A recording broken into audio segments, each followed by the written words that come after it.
The mystery is still alive, though. Joining me now in a Fox Business exclusive is the man at the center of the guessing game, Blockstream co-founder and CEO Adam Back. Adam, okay, this is your chance right here on Fox Business in the Claman Countdown to come clean. Are you Satoshi Nakamoto?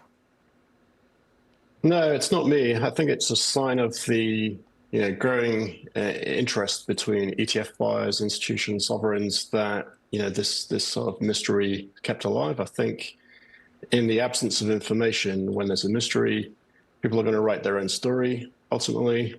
But Bitcoin is a very interesting, geopolitically neutral money.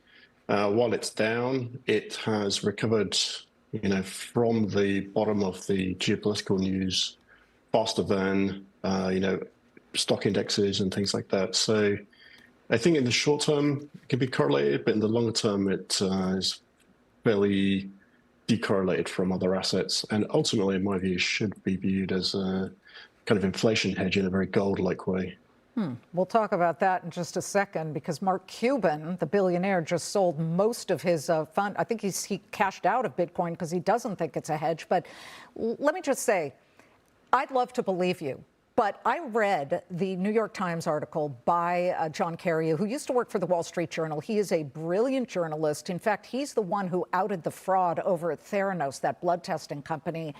And, much of the reason that he points the finger at you is because he points out you are one of the very few people whose work is directly cited by the Bitcoin white paper that introduced the first decentralized and digital currency, written by, supposedly, Satoshi. What do you remember from back then? And he cited your work. Did you ever communicate with him via email or phone? Yes, I had some emails that were published during the Cooper trial a few years ago with Satoshi in August 2008.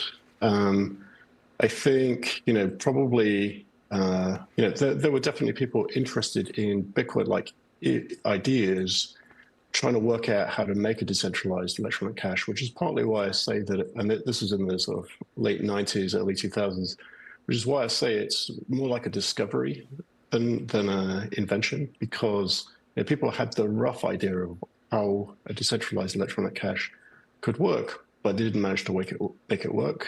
And Satoshi figured out the rest of it and implemented and published. So I think it's actually, as you have no regrets saying there, a good thing. And I don't think we're ever going to know who this is. And that's, it's appropriate because Bitcoin is really like gold, where we don't discuss, or consider what is the original discoverer of gold as the use of gold as a money. I think it was lost in history effectively thousands of years ago, but also it doesn't matter. Gold is gold. It has certain very beneficial properties, and Bitcoin is a digital version of that. And of course, we have many phenomena where the digital version of something is superior to the pre-digital era version of it. Bitcoin acolytes and longtime believers. There are two of them right now on opposite ends. Michael Saylor, who founded Strategy. He owns, at this point, I think, 843,000 Bitcoins. He is always purchasing for his company, which is now a Bitcoin holding or Bitcoin treasury. He believes that Bitcoin is going to be $13 million by 2045. He believes it'll outperform the S&P. He's expecting a 30% annual return for the digital asset. On the other hand, you've got Mark Cuban, who, of course, is the billionaire, and he has basically said he just sold out his entire holding of Bitcoin, concluding that it, quote, failed to act as a hedge against a weakening dollar and geopolitical turmoil related to the Iran war. Which side are you on here? And does either argument, catch your attention? Yeah, I mean, I think a reasonable analogy for Bitcoin as digital gold is physical gold and its market cap, which would see, a 1.5 million valuation if Bitcoin reached parity with that. I have a friendly bet with a fellow on Twitter from last year that Bitcoin could reach parity with gold by this end of this cycle, which is spring 2028. So about 2 years. We're about halfway through the 2-year Bitcoin halving cycle. So I'm much more in the Michael Saylor viewpoint that Bitcoin has a growing place in the world. Of course, it's short-term volatile, as I say.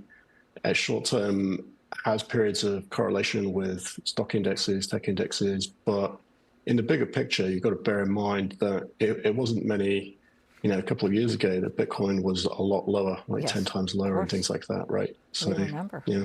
13,000 a couple of years ago, and now look at it, 75,000. If Satoshi emerged tomorrow, would Bitcoin do well, be better off, or would it be in trouble because the mystery of a decentralized and totally anonymous currency be vaporized?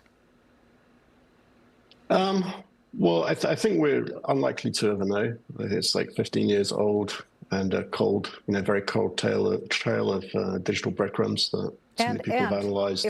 If I could just interrupt, one thing that really has the mystery heating up is that Satoshi's Bitcoin holding or wallet has not been touched. It's been dormant all this time. Do you think that whoever Satoshi is no longer alive?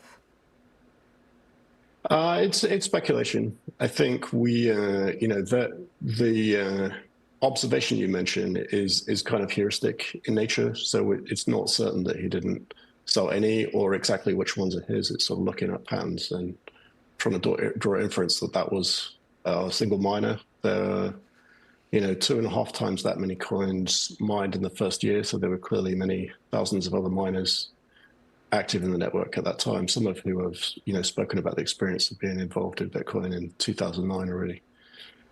I wish I could say that the mystery has been put to rest, but I know no matter what you say or what we report, people are still going to think it's you. But either way, enjoy the moment. Thank you, Adam, for joining us. Thank you. Adam.